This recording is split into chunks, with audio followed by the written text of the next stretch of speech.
Here are our 7 steps for buying a property in the UK. Hey. So, step 1, kind of, get your shit together.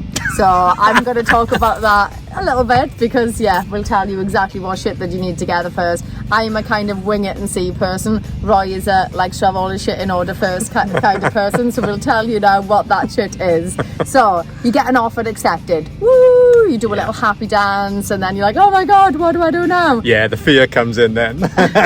So this is what you do. This is real all of a sudden. This is what you do. So step 2, part of getting your shit together, you have to then send all your documents to the agent. So it never used to be like this. You used to be able to get an offer accepted and then, yeah, it would, like they wouldn't be bothered, would they? And then you could send them everything as and when. But a lot of agents these days are saying that they're not going to put an offer forward unless they know that you're serious, unless they know that you're in a position to buy. So often you have to get all this stuff to them instantly. Otherwise you can get gazumped. There's other people on the table. So if you want to secure it, this shit needs to be together first. So what stuff's this?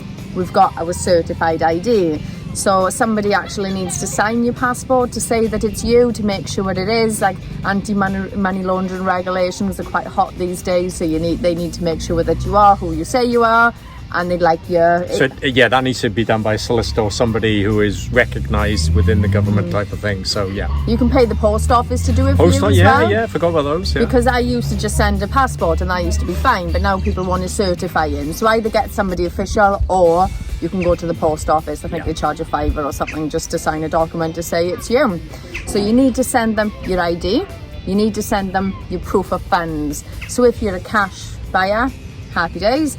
You just send them your bank statement. If you're not a cash buyer... Yeah, you can't go into them with a bag full of cash, okay? Yes, I do. Although if you did go and with a bag full of cash, I'm sure you would be laundering money. So yeah, you probably would be doing something dodgy if that was the case. But your proof of funds. So they need to see that you've got the money for the deposit. Ideally, you want to cover the purchase price and show them that. But if you can't show them that, you'll need to show them what cash you've got, and as long as that is enough to do the deposit, and also then the rest will need to be like your agreement in principle then from the broker to say that you're able to borrow the rest of the money.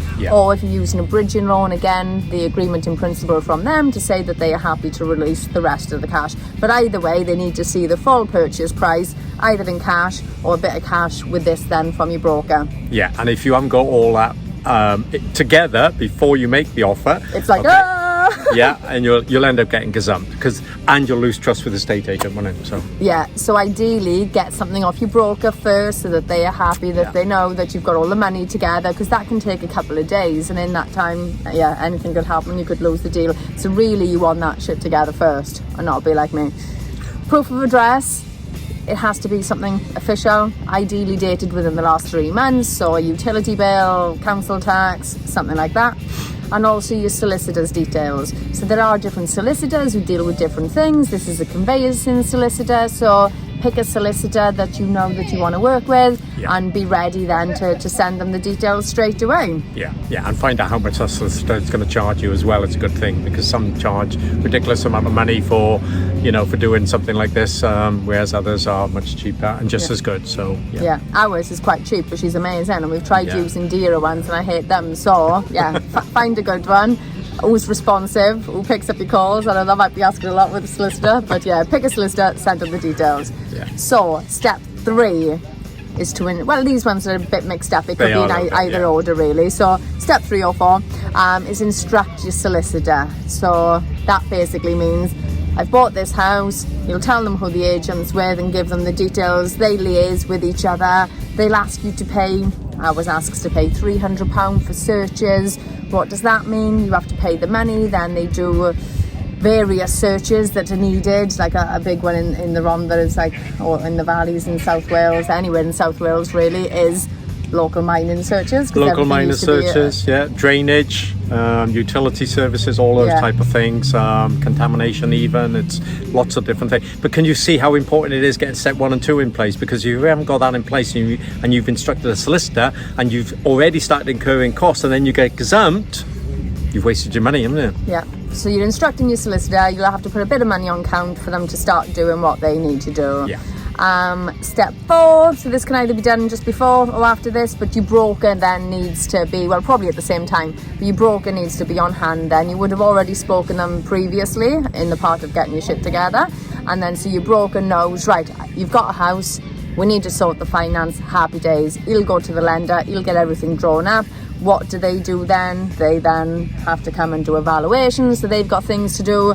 If you're using a mortgage, it can take about 3 months, can't it, for this process. If you're using cash, it's super quick. We use a lot of bridging loans, like we can pull them off in about 6 weeks. So it really depends with how you buy in, the speed of this, but you want to get that step then of sorting the money out then. Yeah. I mean, if you're buying cash, you may want to maybe just get your own structural engineer to have a look at the property just for peace of mind. That's up to you. Otherwise, you don't need a surveyor or valuer. But yeah. Yeah. So then you let legals do their thing.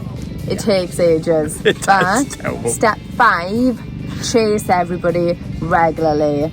Honestly, I know people should just do the job that they pay to do because that's what they pay to do, but people don't for some reason. And if you don't say anything, again, some people might be better than others, but even with ours that are good, unless we keep on to them, like we've got an example recently of we weren't hearing anything back.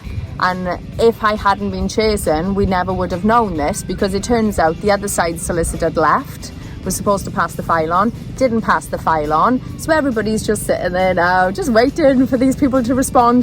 They never would have responded. So literally 2-3 months can go by. And we've even had it before. I think the one time that I didn't chase with our really good solicitor, they haven't even received the initial file and contracts and everything. So they hadn't even been able to start. It's like, what? But then if you don't know this, you can't prompt the other side. So make sure, phone your solicitor up. Or some don't like speaking on the phone today. Ours does. I hate just emailing. Yeah. But phone them up or email. Have you got everything from the other side? Have you got what you need? Are they responding? If they're not, go to the agent. Right, they haven't heard anything. Please can you push the other side? Please can you make sure everything gets sent over? Great. A week or 2 down the line, have you got everything? Oh yeah, I'm just waiting for them to get back to me on points. Another week later, they still haven't got back to me. You're on to the agent. Right, they haven't got back. Can you please? So it is an absolute pain in the arse. People should just do the jobs competently. They get paid to do. They don't. So chase them. That's my job. I just annoy everybody. You just got to keep on, like Lindsay said. We have a checklist actually. We go through our checklist on a regular basis, weekly, to make sure that everything's following through nicely. So, and don't forget, solicitors, you're not their only customer. They've got maybe hundreds of people, hundreds of files. So even they forget maybe to chase. So it's no harm in chasing your own solicitor, because don't forget, you're paying them to do a job. Yeah. And if you want it done quicker, you got to keep on to them. So you just don't get left behind or things get overlooked and bottom missed. Of the pile. And honestly, we haven't done that 100%, and that's the times that it's taken ages. So chase them like mofos. Step number 6. So you won't really do this until you're near in the end. So you've chased everybody. You know everything's right. You know everything's in place. Happy days. You need to take out insurance on the property. Yes. You don't want to be buying a property and it burns down, and then you're like, oh, I just paid all this money. What am I going to do now? So make sure it gets insured. But I only do that on the day of I sort it out beforehand with my broker, but I only actually start the policy on the day then of completion, because this is pointless paying for something that you don't own. But get the quotes in ready. That's what we're trying to say, isn't it? Yeah, get everything prepared. So yeah, very good tip. Yep. And then step number 7. So this will be you completing. Woo! But before you complete, the money would need to be transferred to your solicitor. If you're paying cash, if you're using a finance company, your solicitor will be working with them to make sure they've got the funds to the account. So they'll make sure the money's all there. You'll agree a date on completion that suits everybody. The money will be drawn down, or if it's coming from you, will need to be sent across.